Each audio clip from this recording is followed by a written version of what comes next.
You cannot win any battle or war without winning over the minds. Imperialists were ruling over our mind. They made us believe that we were their burden. We were considered to be white man's burden. Even today, many idiots pay heed to Rudyard Kipling. He was the first of many racists who promulgated the idea of white man's burden. And here modern day overeducated idiots taking pride in showing his works at their homes.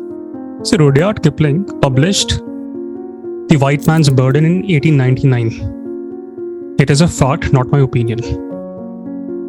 Do you know what was the burden that Kipling referred to?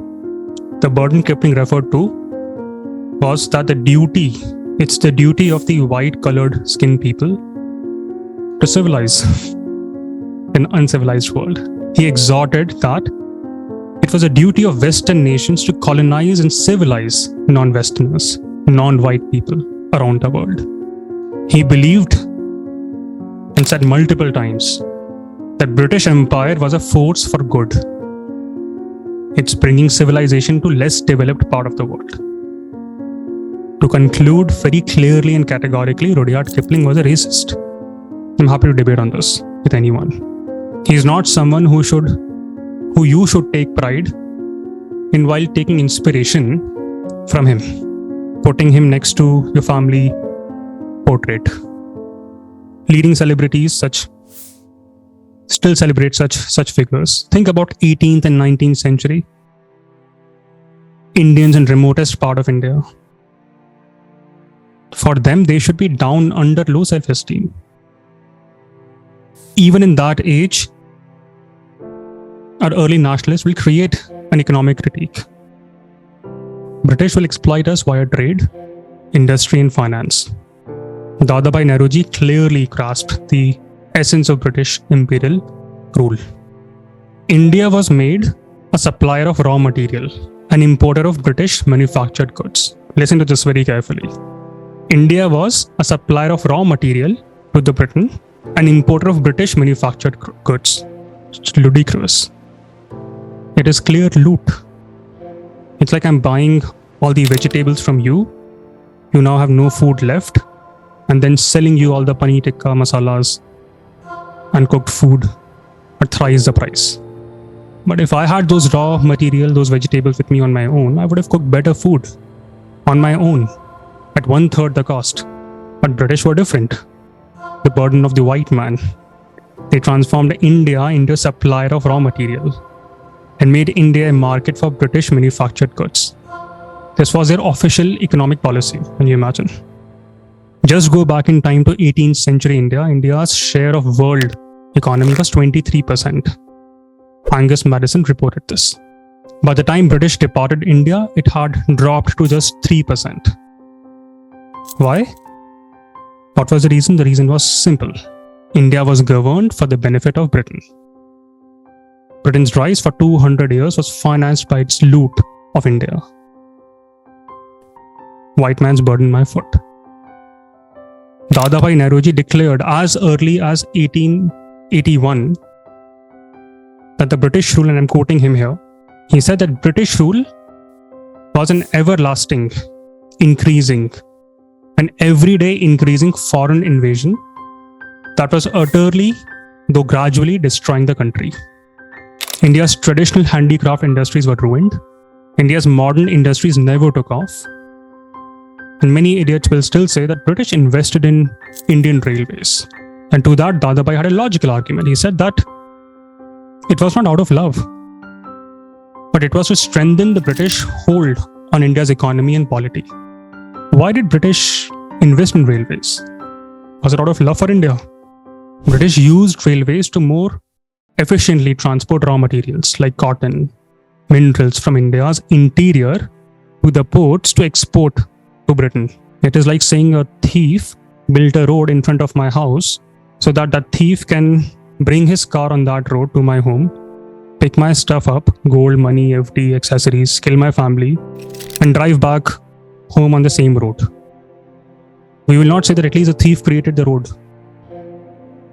But we see this happening. This is the height of slavery. British also created railways so that they could import British manufactured goods into India. And it had devastating effects on the local industries. British created railways to ensure quicker deployment of troops across vast territories of India. What did it do? It helped Britain maintain, control, and suppress all the uprisings. But the funny part is still not over. The funny part is that the creation of railways was financed by Indian money.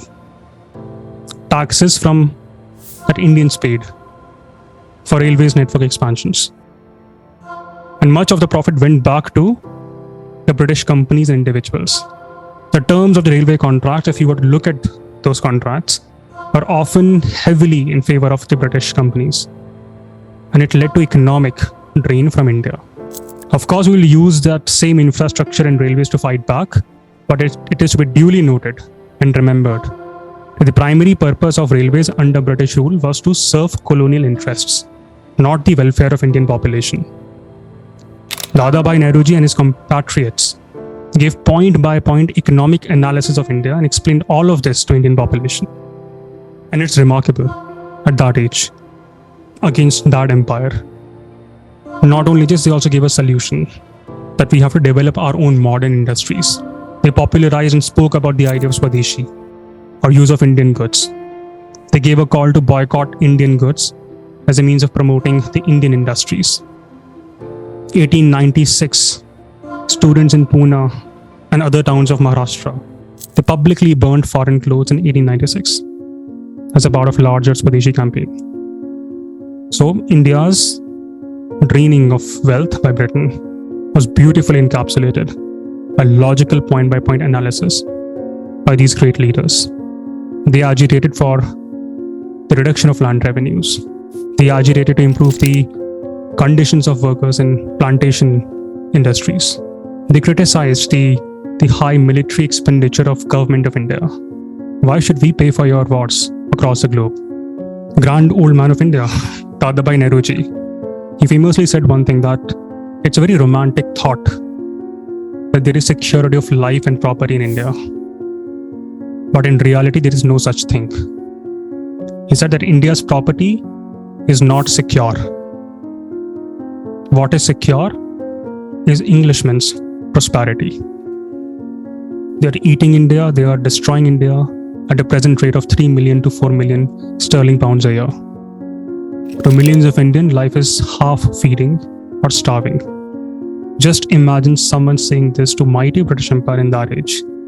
Even today, not many have the balls to say this to the ruling government in any part of the world, be it in Turkey or India or Indonesia. But back in the days, Dadabhai Nehruji had those calls. Now, thanks to Dadabhai Nehruji, R.C. Dutt, Gokhale, nationalist agitation on economic issues will then form the bedrock, the beginnings of Indian nationalism.